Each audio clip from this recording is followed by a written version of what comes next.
You guys know what time it is. Get strapped in and ready for some good times. This is the Blowed Out Podcast. What is up, everybody? Welcome to the show.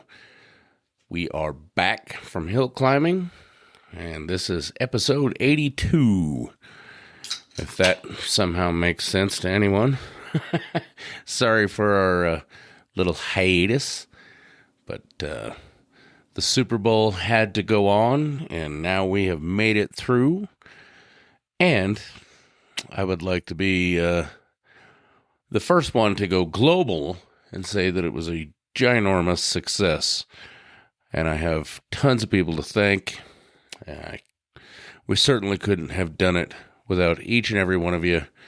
Riders, spectators, sponsors, staff, obviously. You guys all stepped up and knocked it out of the park. I haven't seen the official numbers just yet. They're still being compiled. But I would dare say it is our biggest year yet with this event. And, man, it was just fantastic. Honest to God, guys, when we got up there a week ago today, on Wednesday, it was raining. In the furthest reaches of northern Utah.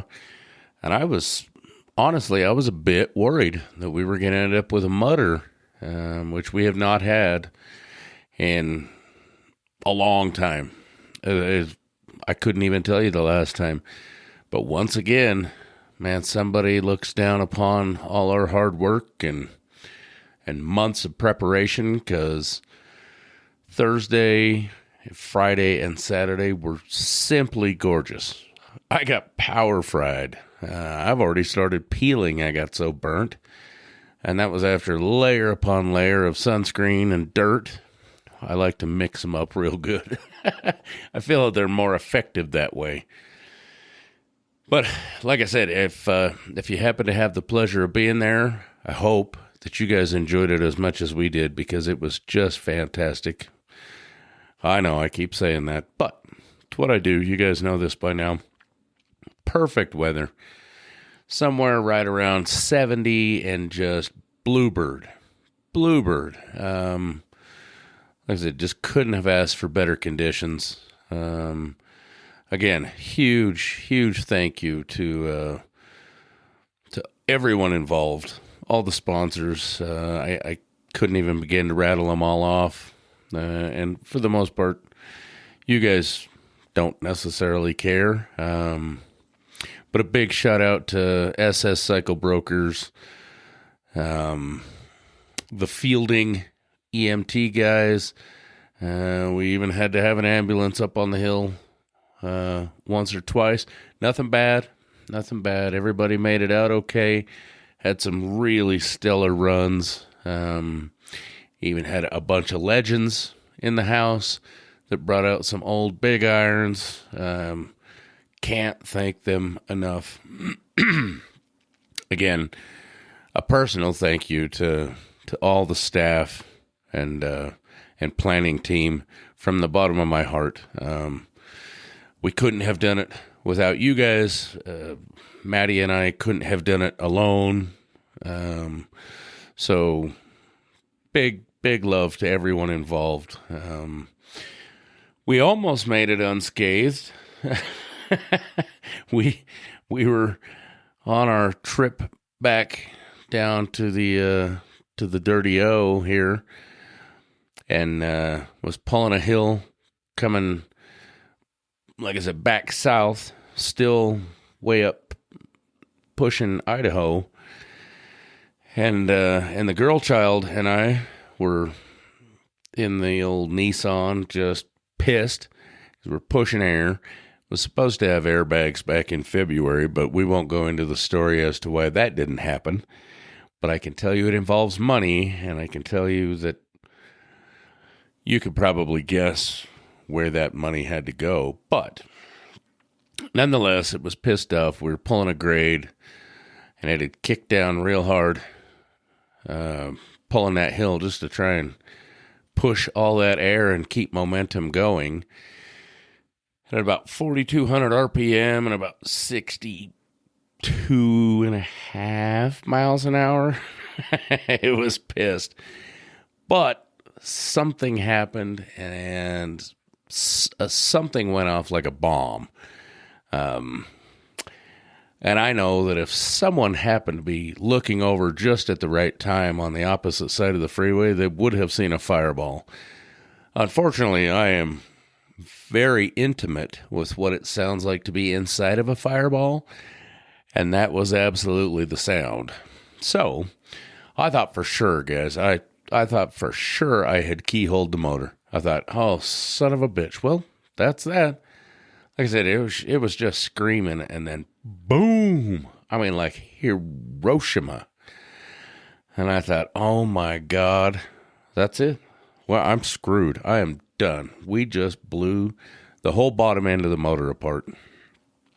And then I realized as I started coasting to the side of the freeway that it was still running.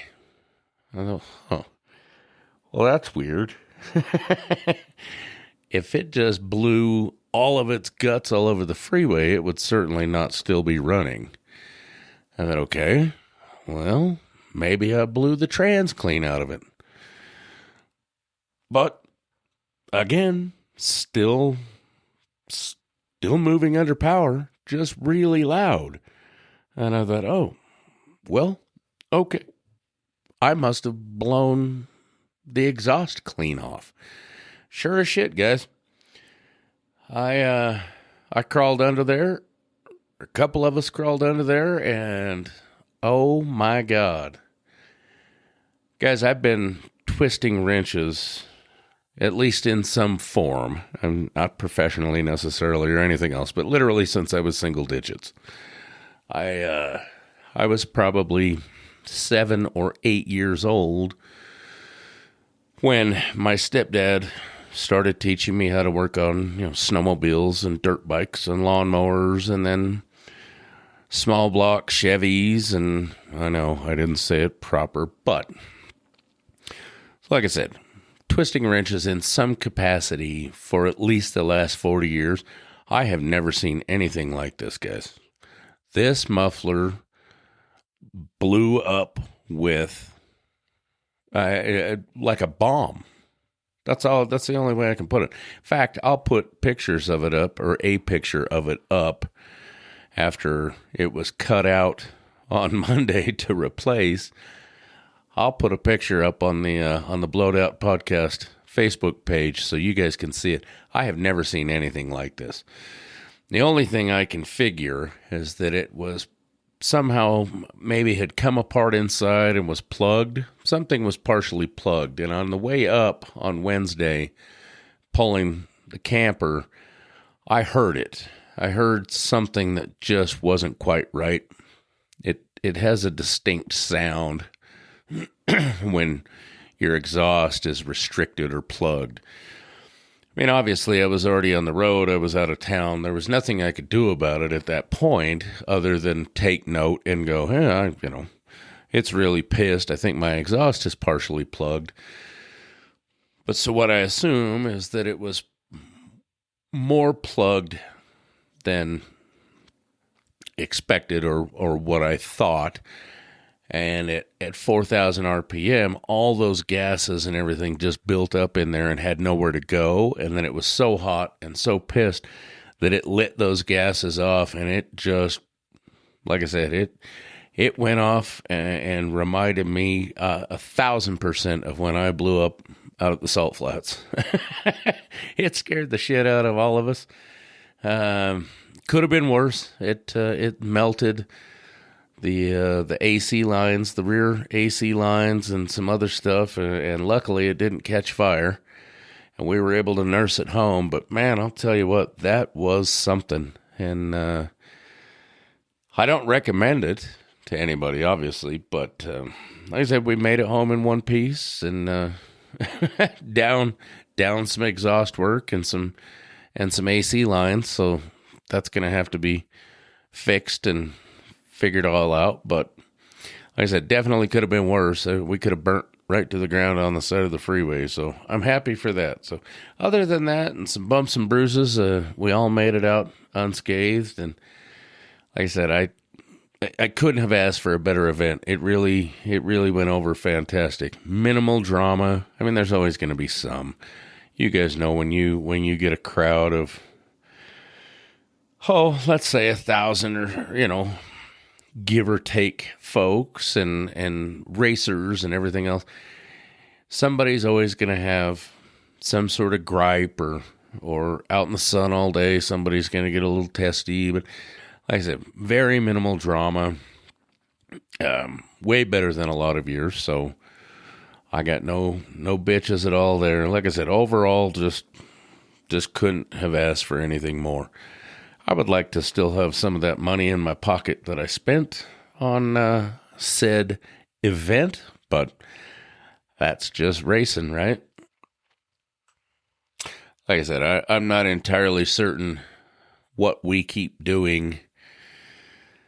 I know what we keep doing to keep making it better, and obviously that's the goal, but I don't know what we're doing right with somebody upstairs to keep getting just phenomenal weather and minimal casualties and everything else. Like I said, somebody's looking out for us. I don't know who, but I certainly appreciate whoever it is. So big shout out to them.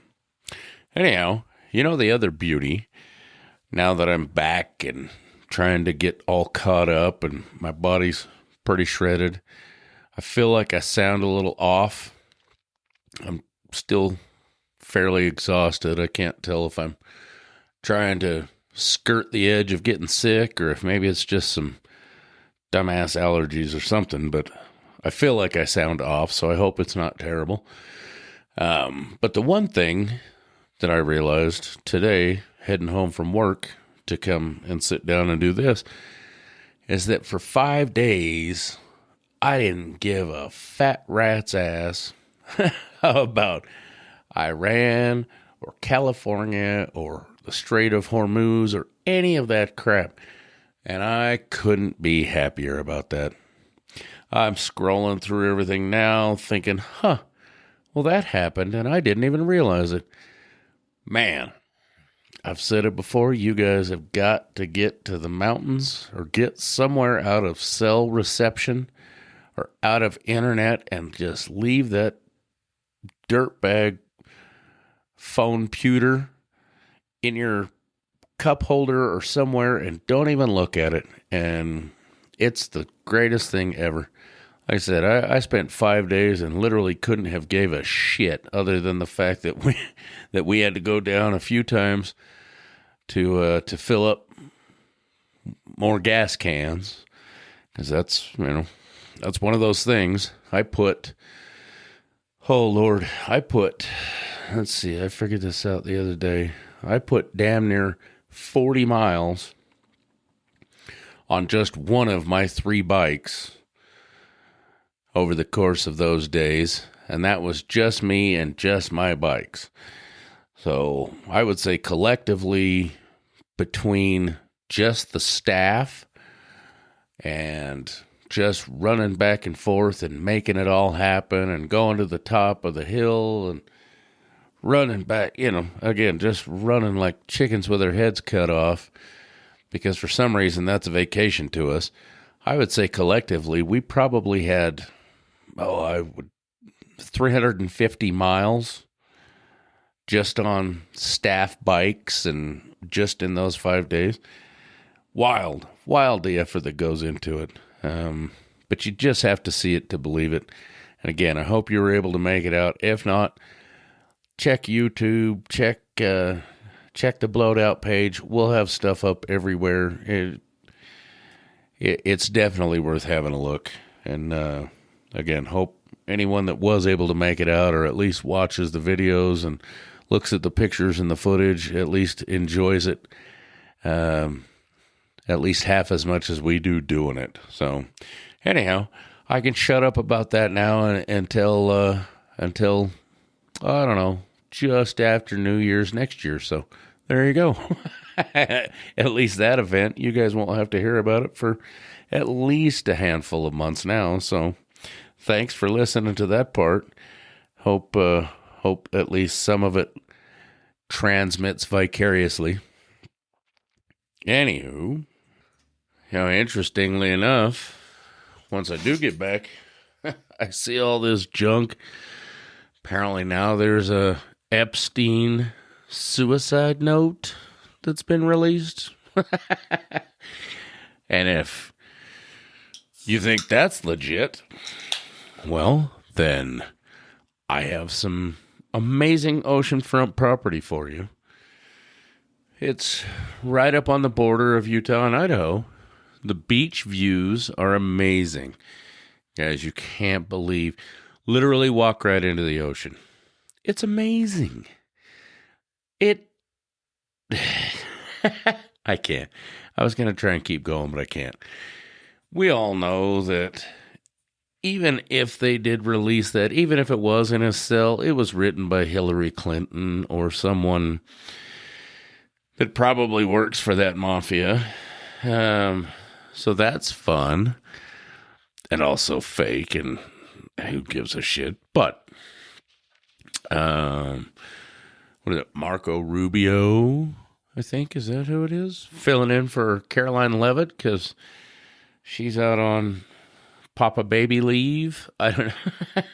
There's just madness. The strait's open, the strait's closed. The ceasefire's on, the ceasefire's off. Man, I can't keep up. The sad part is the stock market and gold and silver and everything are skyrocket back down, skyrocket crash. Just, good Lord. Can somebody please just make up their minds? I mean, is it just me? It certainly isn't just me. I wish that someone, like I said, would just make up their mind. Either call it quits, which apparently, allegedly we have, but we haven't? So what is it? Are we quitting? Are we leaving? Are we staying? Are we not quitting? I don't know. I don't think that anyone actually knows, much like everything else that we talk about a lot on this show. Nobody actually knows. But when does someone just throw the holy shit flag, okay, enough is enough? And I will go on record by saying that I don't know about you guys, but I could literally give less than no shits about a stupid UFC fight on the lawn for the 250th birthday celebration. I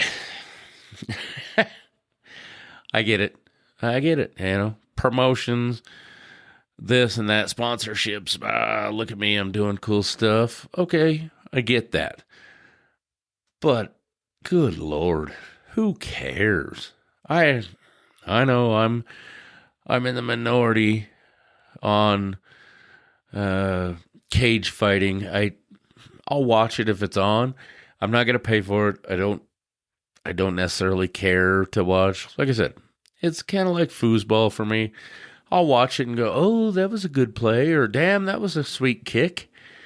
But other than that, I really couldn't care. I got way too much other stuff going on to get that involved. Again, I know, unpopular opinion, but that's mine, and that's the beauty is we are all entitled to our own, so just me. Anyhow, I'm going to take a break and maybe some ibuprofen, and we'll be back. Hey folks, Ryan here, aka the Fatty with a Natty. Are you a business owner or marketing director looking to explore advertising on the Blowed Out podcast? As we prepare to enter our 4th season, we've gained a listening audience in over 125 cities spread across 21 countries worldwide. That includes a very large listening base right here in northern Utah. To find out how we can help your business grow or to discuss pricing and frequency options, email us at blowedoutpodcast@gmail.com and be sure to include marketing in the subject line. Again, that's blowedoutpodcast@gmail.com, subject marketing.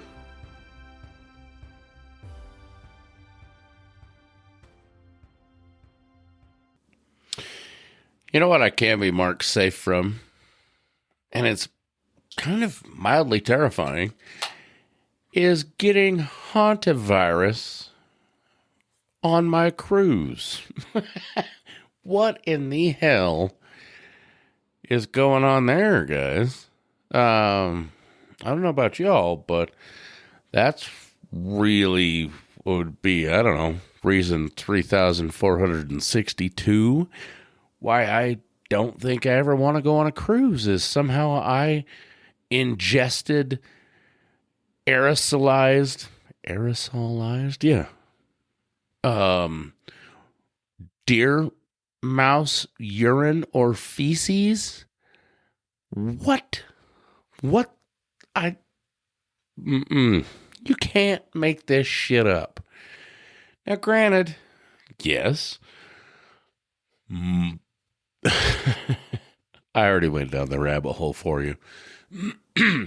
The majority of rodents carrying hantavirus are deer mice, predominantly in North America. So that's cool. So if that's the case, now, only predominantly, not limited to, how in the hell am I on a cruise in, well, I don't know, somewhere up way north, right? Icelandia. I don't know, somewhere with ice chunks in the ocean, according to the picture. I know it's not Icelandia, but it sounds better. How am I on a cruise and just be like, oh, hey, honey, should we go have brunch for our cruise? Oh, you know what? This crepe or omelet kind of tastes like mouse shit. What? I got nothing for that. Other than the fact that, okay, obviously they isolated the boat, then apparently transported the several people to Europe, somewhere in Europe, that had it or were actively dying from it, which, by the way, it has a 35 to 50% fatality rate, which is, well, I don't know, about 34 to 49% higher than COVID, I believe. I didn't actually go down that part of the rabbit hole, but I'm pretty sure it's way deadlier than COVID. Not to ruffle any feathers if you know someone who unfortunately passed from COVID. However, this is a real thing, and apparently now they've already, and then they sent everybody else home, and if I read it right, someone has already gotten sick that wasn't sick, and so now, what, are we literally just talking like the Black Plague all over again here? I mean, I realize it's not apples and apples, but there is no antiviral for it, according to Google. Best case, they put your ass on a ventilator or oxygen or something else and just pray to God you write it out. Again, that's awfully terrifying. That's some archaic stuff, guys. I don't know. I'm sure I'm overthinking it. I obviously don't think that we're going to be taken over by hantavirus, but we literally used to joke about that when we were rebuilding old cars. We, pull the seats out and joke about, oh God, look at all the mouse turds. Now we're going to have hantavirus. No, this is a legit thing. So that's, again, something to think about.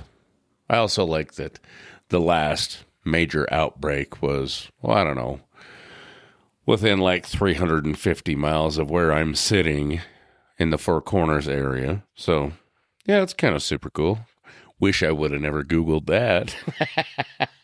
Anyhow, uh, check your food for mice poop, everybody. Just a public service announcement, I guess.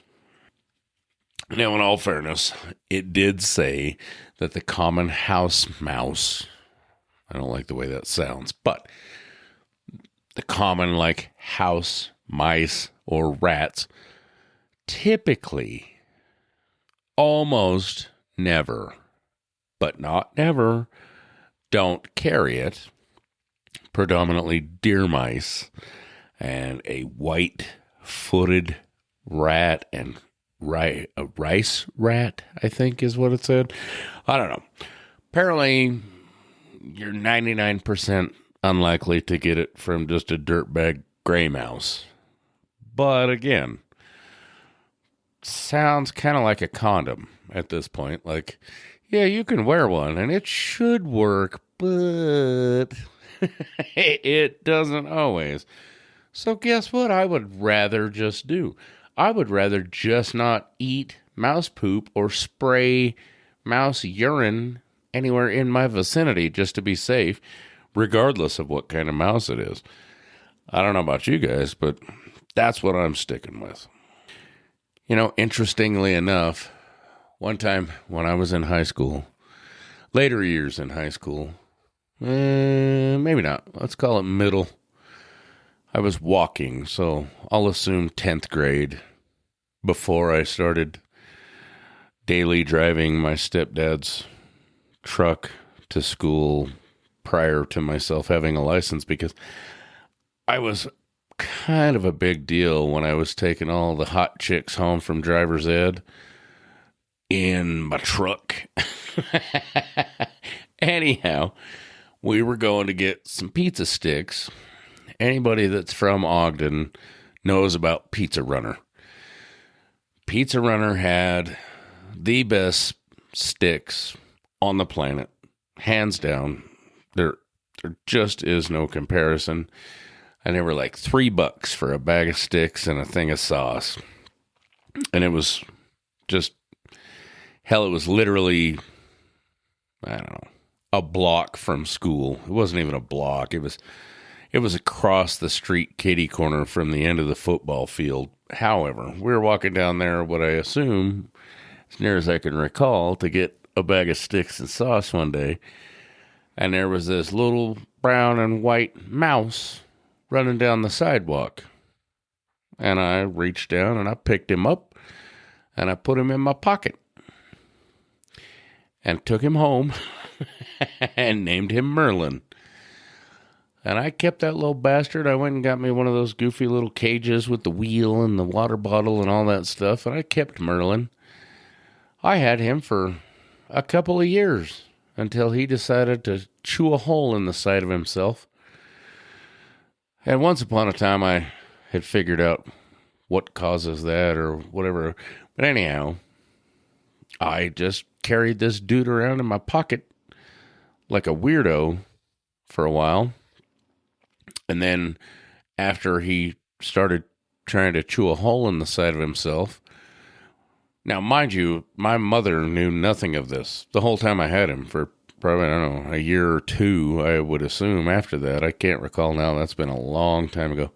Lots of natties ago. But I do recall feeling bad that there was something clearly wrong with Merlin.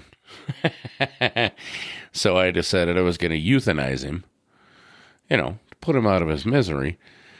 So I crushed up a bunch of Tylenols and aspirins or, I don't know, ibuprofens or something and fed him this, what I naively thought was going to be a deadly concoction of NSAIDs or some sort of, low-grade painkillers, but it should have been enough to kill a tiny little thumb-sized mouse, right? Well, so he did. He, drank it, and then I looked in there, and he kind of looked like he was getting ready to tip over, maybe just go to sleep, go night-night. And I was like, okay, well, I'll just let that keep kicking in or whatever. And then a couple hours, it was like might as well give him cocaine because he was just back up and at it. And I think he lived for, Christ, I don't know, 6 or 8 more months before he finally chewed himself to death. I don't recall exactly now, but I do know that I am apparently no good at euthanizing mice. But now it makes me wonder if possibly I shouldn't have been messing around with the damn mouse in the first place. But hey, as we get older, we learn these things. It just took me till I'm 50 to realize that maybe I shouldn't pick up a random mouse running down the sidewalk. Sadly, that's not the only critter that I snuck home in high school that my mom didn't know about. I also found a pink-haired, I don't know, some sort of tarantula. And I decided that I really liked him too. And if you're from northern Utah or areas similar, you know that they are naturally occurring. I don't think that kind. I feel like I probably got somewhat lucky and found someone's pet that they had tried to turn loose, much like Merlin the mouse. But I swooped up this tarantula, and he was super cool, and I kept him for a while. And used to photograph him and everything else in black and white and little desert scenes and everything. And she had no clue that I had that tarantula in my bedroom for, well, I don't know, months and months and months at least. And then we had a science teacher, Mick Mikalash, rest in peace, sir, that had a giant old female python, Monty, as it were. And someone needed to take Monty home over Christmas break and take care of her big old ass. So I volunteered to do that also. And she was every bit of 8, if not 10 feet. She was a big old girl. Luckily, she was pretty harmless. But yeah, she was home before I went ahead and cleared that with the warden. Yeah, for some reason I had a habit of doing that. And then it transitioned right into the ladies. Because then there was a couple of those also that may or may not have made it home under the radar until it was too late and then I had been caught. But I think the reaction was probably the same, as near as I can recall, whether it be a mouse or a spider or a snake or a 2-legged snake. Either way, my mom did not fancy any of the critters that I brought home. Although, makes for good stories now, right? Hell with it. I'm too deep into this now. One time, I had procured some vodka, and I had told this 2-legged critter, who we affectionately referred to as Bent Frame, that, we could go back to my place and watch some movies or hang out. And essentially the 90s version of Netflix and chill, and I had some drinks. It was either vodka or, I don't know, like Bartles and James. Yeah, I know I'm dating myself here, but of course, it was, okay, cool. She's in. Houston, we have a green light. So we did. We hung out and everything and had some, like I said, it was either some wine coolers or some, maybe some Popov and vodka, God knows what back then. And then it was time. We were both feeling kind of tipsy and, it was time to start turning on the heat. And I remember getting in my bed. And I I had kind of a master suite set up in the basement of my mom's house. Had its own bathroom. And it was like straight off the end of the bed.